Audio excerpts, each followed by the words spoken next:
Halo Sobat AWK, selamat bertemu kembali dalam siniar analisis wacana kritis. Saya Benokti Ardiatmoko dari ILT Gallery.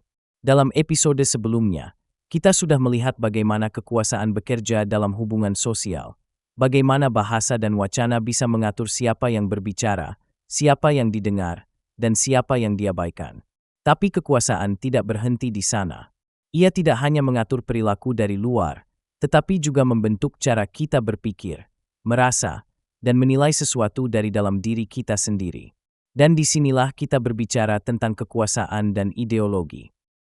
Bagi Michel Foucault, kekuasaan tidak hanya bersifat represif, bukan hanya melarang atau menghukum. Kekuasaan juga produktif, karena ia menghasilkan pengetahuan, nilai, bahkan identitas. Ia menyebar secara halus, seperti aliran darah di seluruh tubuh sosial. Inilah yang disebut Foucault sebagai kekuasaan kapiler.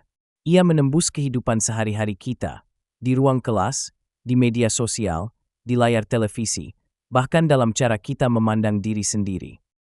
Salah satu bentuk kekuasaan yang paling halus namun paling kuat adalah kekuasaan disipliner. Kekuasaan ini tidak memaksa dengan ancaman, tetapi membentuk kita agar patuh dengan sendirinya. Ia bekerja melalui pengawasan, evaluasi, dan penilaian, seperti dalam sistem sekolah, kantor, atau media. Kita belajar menyesuaikan diri dengan norma, menjadi murid yang baik, pegawai yang disiplin, atau wanita idaman. Lambat laun, kita mendisiplinkan diri sendiri tanpa perlu diperintah. Foucault menggambarkan hal ini dengan metafora panoptikon, menara pengawas yang membuat tahanan merasa selalu diawasi, sehingga mereka menata perilaku mereka sendiri, bahkan tanpa penjaga. Disinilah ideologi berperan. Menurut Fairclough dan Althusser, ideologi adalah sistem makna yang membantu mempertahankan relasi kekuasaan. Ideologi membuat sesuatu yang sesungguhnya sosial tampak alami dan masuk akal. Kita tidak merasa sedang diatur, karena aturan itu sudah menjadi bagian dari cara kita berpikir. Misalnya, iklan yang menggambarkan wanita sebagai muda, berkulit terang, dan langsing, perlahan membentuk keyakinan bahwa itulah ukuran kecantikan yang wajar. Atau ketika berita politik selalu menyebut pemimpin tertentu sebagai tegas dan visioner, bahasa itu ikut membentuk citra kekuasaan yang sulit dipertanyakan. Dalam semua itu, bahasa menjadi sarana ideologis, tempat makna-makna sosial diproduksi, disebarkan, dan diulang hingga terasa alami. Althusser menyebut proses ini sebagai interpelasi ideologis, yaitu ketika individu dipanggil menjadi subjek melalui bahasa dan praktik sosial.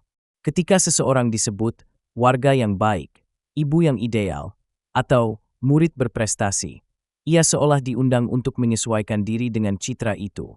Maka, kita tidak hanya diatur oleh sistem, tetapi juga oleh cara kita memahami diri sendiri di dalam sistem itu. Namun, ideologi bukan sesuatu yang tidak bisa dilawan. Dengan kesadaran kritis, kita bisa melihat bahwa banyak hal yang tampak alami sesungguhnya adalah hasil konstruksi sosial. Ketika seseorang mulai mempertanyakan mengapa berita selalu memihak kelompok tertentu, atau mengapa wanita selalu digambarkan dengan cara tertentu dalam iklan, di situ proses resistensi ideologis sedang terjadi.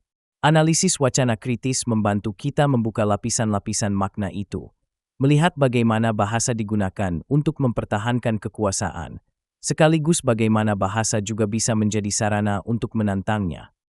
Jadi, jika kekuasaan dalam episode sebelumnya bekerja di tingkat sosial, maka kekuasaan dalam episode ini bekerja di tingkat kesadaran dan makna. Ia membentuk cara kita memandang dunia, apa yang kita anggap benar, pantas, dan normal. Dan karena ideologi beroperasi lewat bahasa, tugas kita sebagai pembelajar dan peneliti wacana adalah membaca di balik kata-kata, mencari apa yang tersembunyi di balik yang tampak. Terima kasih sudah menyimak siniar analisis wacana kritis. Dalam episode berikutnya, kita akan masuk ke sebuah contoh konkret bagaimana teori-teori ini bisa membantu kita memahami film The Truman Show, sebuah kisah tentang seseorang yang hidup di dunia buatan dan tidak tahu bahwa hidupnya adalah tontonan. Melalui film ini, kita akan melihat bagaimana bahasa, media, dan ideologi bekerja sama membentuk kenyataan sosial. Semua yang kita bicarakan, kekuasaan, ideologi, dan pembentukan makna, tampak abstrak selama kita tidak melihat bagaimana ia bekerja dalam kehidupan nyata. Sampai jumpa di episode berikutnya. Tetap kritis, sadar, tetap peka bahasa.